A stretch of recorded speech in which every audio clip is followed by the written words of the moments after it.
Good morning, students. I welcome you all to our Business Economics TY BCom semester 5th lecture. In today's lecture, I will explain multinational corporations, that is MNCs. Multinational corporation or MNCs have been playing a dominant role globally and have been integrating the world economy.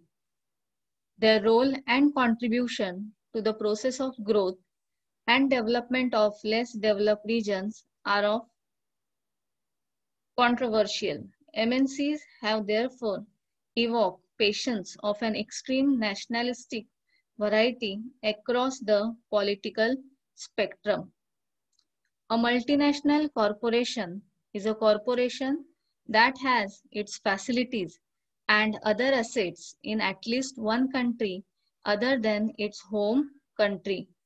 Such companies have offices or factories in different countries and usually have a centralized head office where they coordinate global management.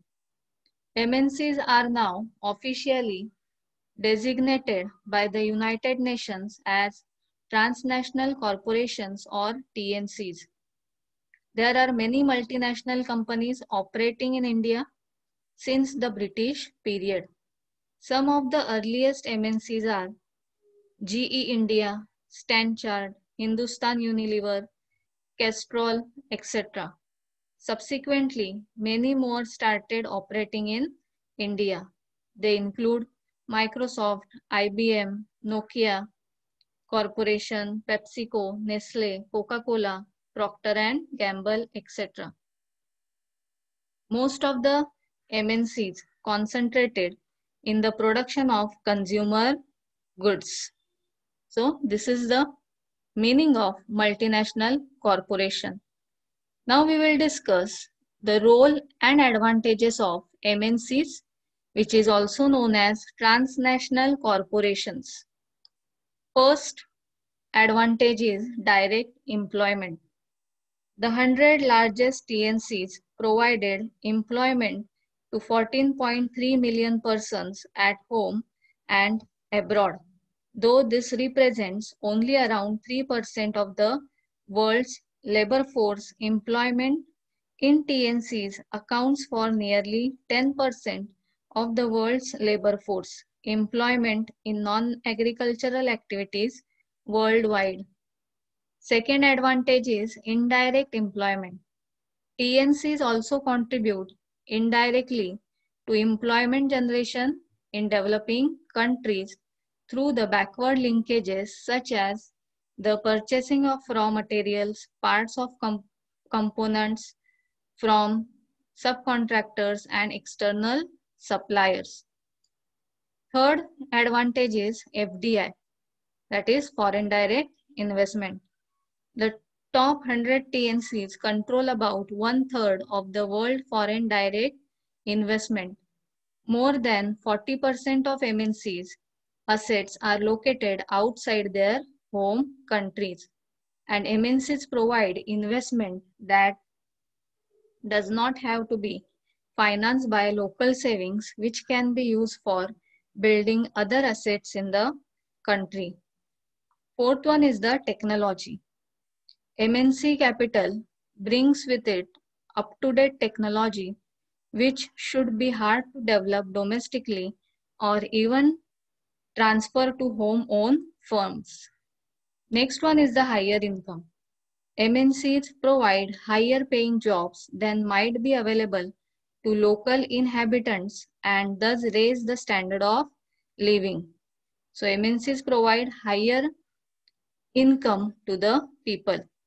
Next one is the foreign networking and access to foreign markets. MNCs enable foreign networking by linking the local economy with the world economy in ways that would be hard to accomplish by firms of purely local origin. Next advantage is skills. MNCs provide training in advanced worker and management skills that come due to being linked with the global market. These are skills that cannot be purchased from abroad. Next one is the competitiveness. MNCs affect the host country's competitiveness by raising the productivity of capital and enable the host country to attract new capital on favorable terms. Next one is the industrialization.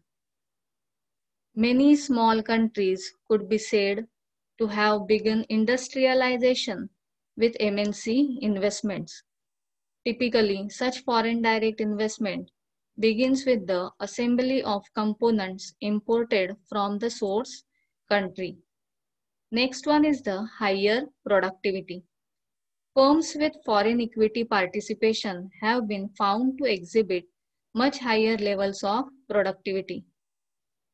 Next one is the wealth creation. MNCs channel physical and financial capital to countries with capital shortages. As a consequence, wealth is created, which yields new jobs directly and through crowding in effects. Through free market initiatives, MNCs create wealth, which provides the income flow necessary for welfare improvements. Next one is the generation of revenue.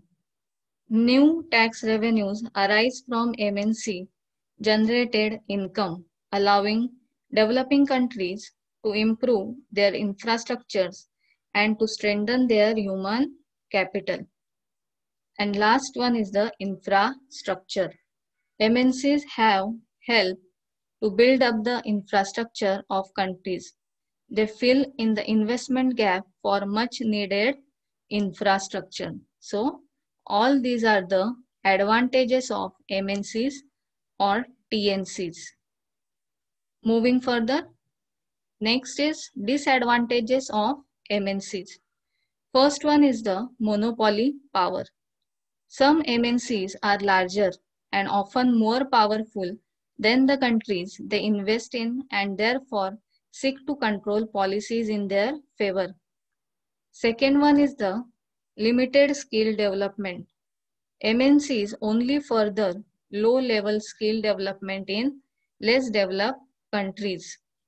Next one is the environmental damage. MNCs work with lower standards for labor and environment in developing countries.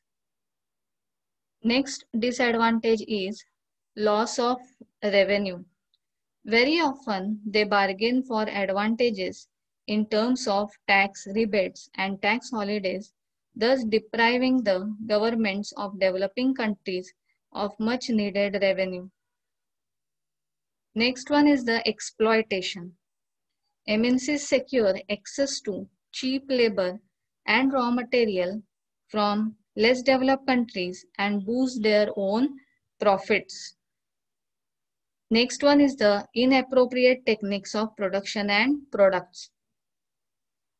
MNCs have been criticized for using capital-intensive techniques in countries that are labor abundant and for producing products that appeal to the urban elite instead of producing goods for mass consumption. So all these are the disadvantages of MNCs. Next lecture, I will start with the new chapter. Till then, stay safe, stay home, and thank you.